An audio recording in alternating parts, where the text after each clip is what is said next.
So what's the first thing that pops into your head when you think of the German language? A lot of people think it sounds harsh, or that it's just impossibly complicated.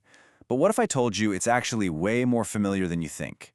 Today, we're kicking off an adventure to uncover the real German, the sounds, the words, and its soul.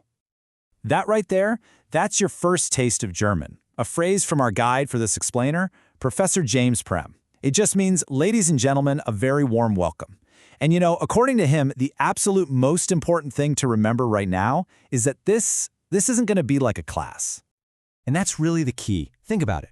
A journey has twists and turns, right? There are milestones, maybe a few wrong turns, and a ton of awesome surprises along the way.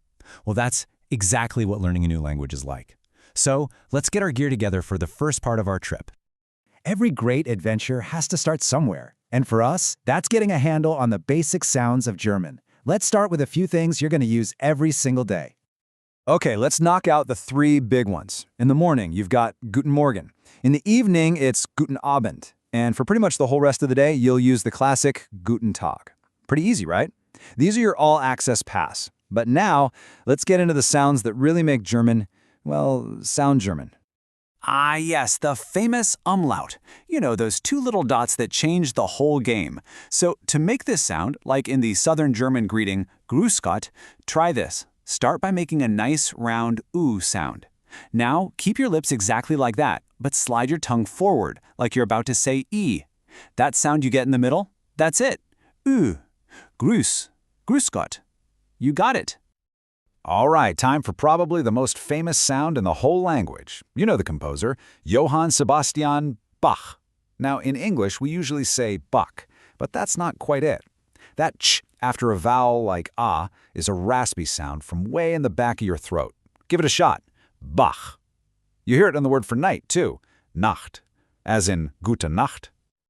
But here's where it gets a little tricky. See, German actually has a second ch sound. This one's way softer, and it's made at the front of your mouth. It's the sound in ich, which means I. And here's a fantastic tip. It's almost exactly like the airy H sound at the start of the English name Hugh. Ich, ich, ich. It's that little hiss.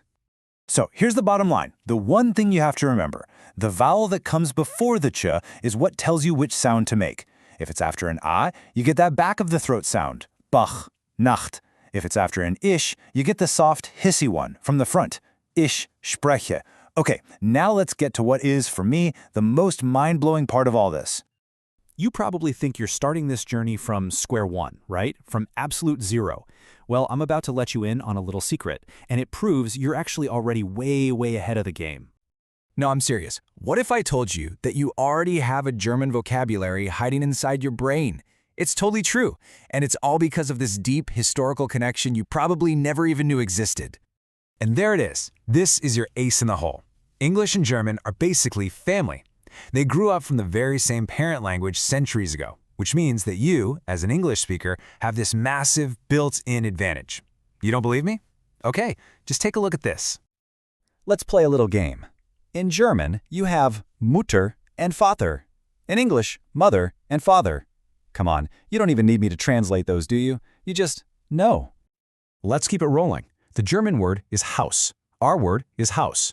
The German word is oft. Our word is often. See? Your brain is already putting the pieces together without you even trying. It's automatic. Just a couple more. Bruder is, of course, brother, and Hunde, well, that one might not seem so obvious, but it's the direct ancestor of our word hounds. See, the point is, you are not starting from scratch. You're just reactivating knowledge that was already there. Okay, so now you know you've got this secret weapon. It's not as hard as you thought. So let's talk about the destination. Why should we even go on this journey? What's the payoff at the end? You know, when Professor Pfrehm asks his students this very question, these are the kinds of answers he gets. A lot of people want to connect with their family history. I mean, almost 50 million Americans claim German ancestry. Others are thinking about business, or travel, or school. And yeah, some are honestly just trying to figure out what their grandma was yelling at them all those years. And this isn't some niche hobby either. You'd be joining a massive global club. We're talking about 100 million people who speak German as their first language. To put that in perspective, that's more than the entire population of the UK and Canada put together. And that doesn't even count all the people who speak it as a second language. And here's something that really blows people's minds. German isn't just spoken in Germany. Not even close. It's an official language in 6 different countries, like Austria and Switzerland, and it's got official minority status in 13 other countries all across Europe.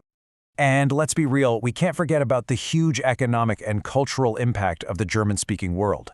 You've got powerhouse global brands like Mercedes, Red Bull, and Rolex. And on the cultural side, it's the language of some of the greatest thinkers and artists in history, in literature, science, philosophy, music, you name it. Learning German basically gives you a key to this incredible world. So, we've gone over the sounds, we've talked about your secret advantage, and we've seen the amazing rewards. But it all comes down to one last really important thing. It comes down to you. Look, at the end of the day, to really succeed on a journey like this, you need your own personal reason. The thing that's going to keep you going. Is it your family? Is it travel? Is it your career? Or are you just fascinated by it all? Whatever it is, find that reason, hold on to it tight, and your journey is going to be amazing. And on that note, there's really only one thing left to say. Los geht's, which of course means, let's go.